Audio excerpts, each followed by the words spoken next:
Sri Lanka. We are in Vatuna currently. I'm planning to make some couple of new videos from here, so let's see. In this video, I'm diving into a focal length comparison between two of my favorite focal lengths, the 50mm and the 85mm. And what better place to test them out than the breathtaking landscape of Sri Lanka, where I'm currently on a vacation. We will see how each lens perform in portraits, landscape, and still life, and more. So let's dive in.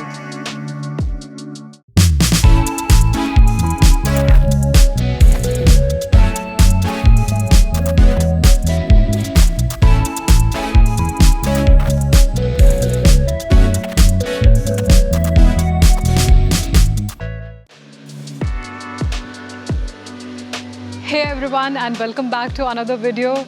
So I'm currently in Sri Lanka in a southern town of Vatuna. I'm on a short family vacation and it has been quite hectic till now, but I do have plans to make some photography related videos. So here we are. Today's video I wanted to talk about something which is probably a very common decision point, especially when you're buying lenses. So I'm talking about comparing the focal length of a 50mm and a 85mm. Now I have also done another video comparison between a 35 and 50mm lens. If you want to check that video out, then you can check it out here. So I'm going to actually compare two prime lenses, so the 50mm and the 85mm. So I'm a Nikon user and I'm using these two lenses. So the 50mm lens which I am using is a 50mm 1.8s lens, and the 85mm lens which I am using is a 85 1.2s lens. Though the 85mm lens is actually a more advanced professional lens, and I didn't have any other lenses right now to compare. So I will try to keep these two comparisons quite similar. Though it is a highly professional lens, the image quality may be slightly better, but my aim with today's video is to give you a comparison between these two focal lengths. So in order to compare these two lenses, what I plan to do is I'm going to take different kinds of photography with both these lenses. So to start off, we'll do some portraits session with both these lenses, and then I'll also do some still life. I also plan to do some street photography with both these lenses here in Sri Lanka. So let's see how much video I'll be able to shoot finally, but I'll try to do my best to compare both these lenses in real life scenarios. Okay, so first, to give you a comparison, I want to show you how the talking video looks like on both these lenses. So currently I'm on my 50mm lens at 1.8. So now I have shifted to the 85mm lens at 1.8 aperture. So now it will be more zoomed in, and definitely you'll be seeing less of the background as compared to the 50mm lens. So I'm going to try out some videos of my daughter, and I'm using the 85mm first, and we'll do different kinds of shots and we'll see how the portrait is. So one thing you'll notice with the 85mm is that you have to keep more distance when compared to the 50mm if you're doing a portrait shot. So let's try clicking some snaps, and I'm going to keep the distance same first with both these lenses, and then we'll check it out how it is.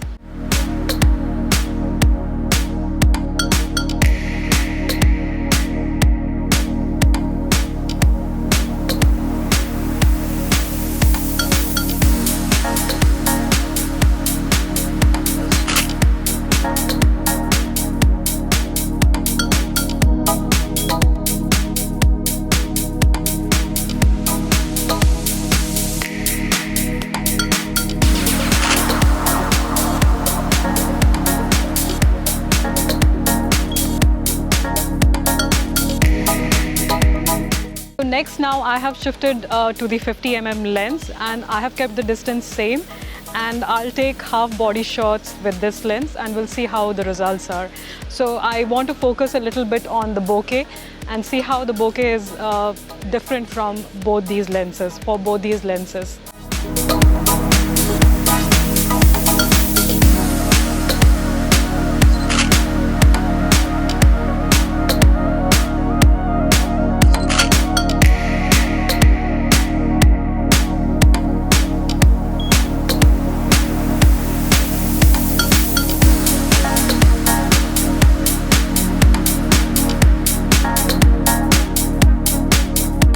So next I'm only going to take some headshots of her, and what I'm trying to do is I'll move a little bit to adjust my distance so that I can have the headshots in focus. And in the background, if you see, I have a lot of trees now. So I'm hoping that those trees will give me some bokeh, and will do a bokeh comparison as well for both these lenses.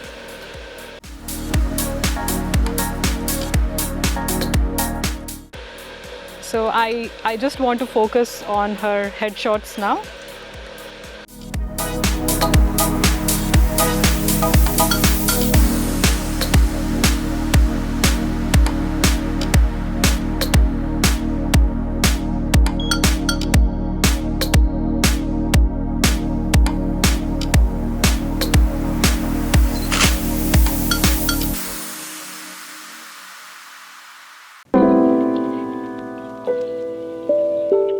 Shifted now to the 85, and again I am trying to just take her headshots, keeping the background in, so I'm just having an eye on the background, so I want to get some bokeh around this.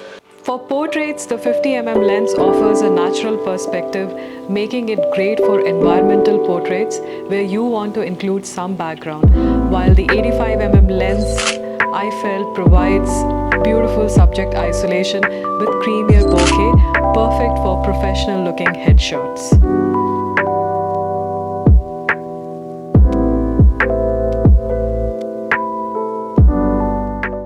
So next up, I wanted to show you some examples with a still life as well, and I wanted to click this statue over here, which is what I found in my Airbnb right now.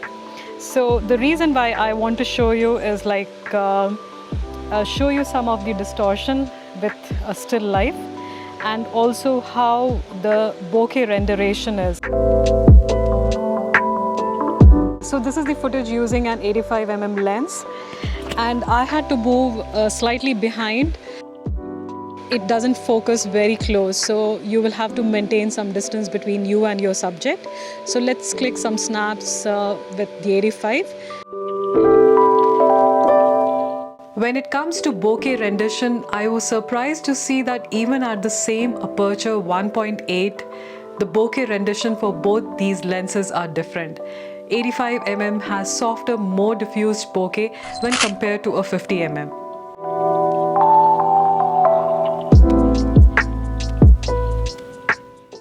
So after portraits, next up let's try out some landscape. So I have a beautiful rice field in my background here. It's quite harsh light now, it's midday time, but I will try to capture a landscape maybe during the golden hour as well, and we'll see how the comparison is.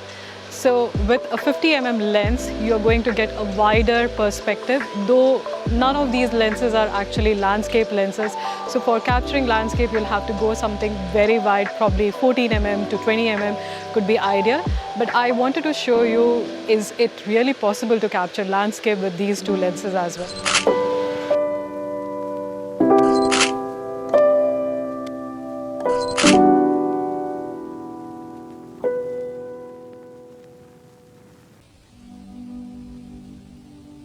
Next day, during my stay, I went to a local Buddhist temple and wanted to try out these two focal lens there as well.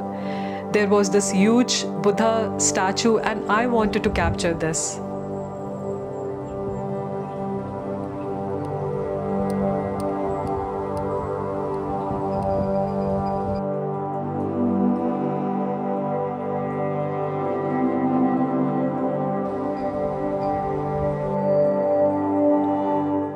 As you can see from the footage, I was not able to capture it well with an 85mm lens. In fact, I was wondering if it would have been better if I had carried a wide-angle lens. Nevertheless, the 50mm lens still did a better job when compared to the 85mm, and that's the reason why it's called more of a general purpose lens.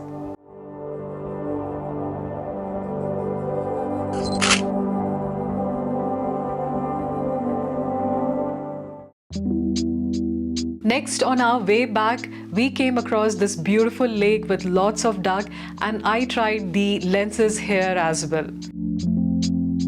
With the 50mm, you get a wider perspective showing more of the surrounding environment. This makes it great for capturing context, but it also means you will need to get physically closer to the subject.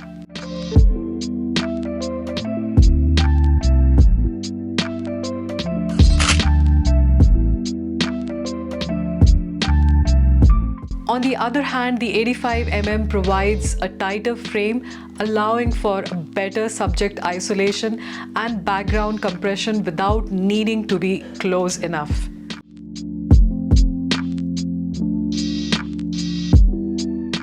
Another key difference here is the compression effect.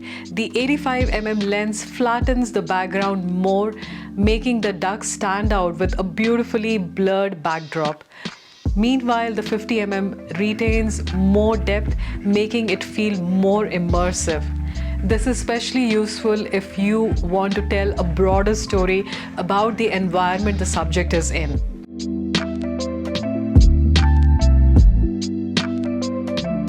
Now for this subject, the 85mm lens surely shines, giving that beautiful bokeh in the background. And personally, I really loved these photos with the 85mm lens.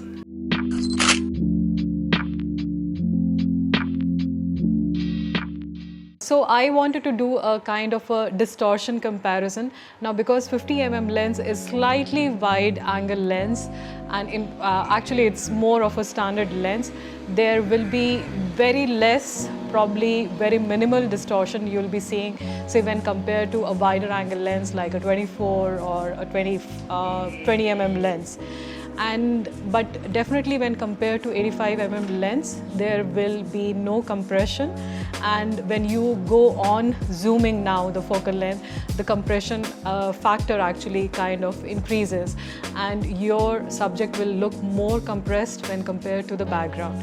And also one thing I wanted to point out, so the bokeh in the background will be slightly lesser when compared to the 85mm lens, but still you'll be getting excellent bokeh. And now I'll shift to the 85mm lens so you can see the difference between both of them. Okay, now I have shifted to the 85mm lens, and I'm sitting on this bench to keep the reference same for both 50 and 85mm lens. Now with the 85mm lens, you will not be seeing any kind of a distortion, because in fact it is a zoom lens, and there could be some compression in fact, because it's actually zooming in. And the best part about the 85mm lens is that you will get more creamier bokeh. And the bokeh is going to be more blurry and out of focus. So that is actually ideal for clicking portraits. So what did you think about today's video? What do you think is a more useful lens for you, whether it's a 50mm lens or an 85mm lens? Now personally, I feel 50mm lens has a wider application because it's more of a general purpose lens. You can use it for a wide variety of different kinds of photography genres like still life, portraits, even sometimes landscape, street photography. It's very versatile because it gives you a wider coverage. But the 85mm lens, on the other hand, is more of a specialized lens and very ideally suited for portrait photographies. Now, I would like to sum up as a 50mm lens is definitely the most versatile lens you'll come across, because I feel it covers 90% of your photography needs. But probably if you want to go and shoot, say, something like birds, then maybe this lens may not be the right choice. And in fact, even 85mm lens is not very zoomed enough if you want to go and shoot wildlife, but it is more of a specialized lens. It is more of a professional lens, especially if you go with a more expensive 85mm lens like the 1.2 or 1.4 version, and they are ideal if you're into portrait photography. I hope you enjoyed this video, and please stay tuned for more videos like this. And I'm still in Sri Lanka for a few more days, and I'm planning to make a few more videos here. So keep an eye out for my next videos, and I will see you in another video, hopefully again from Sri Lanka. Till then, happy clicking and bye.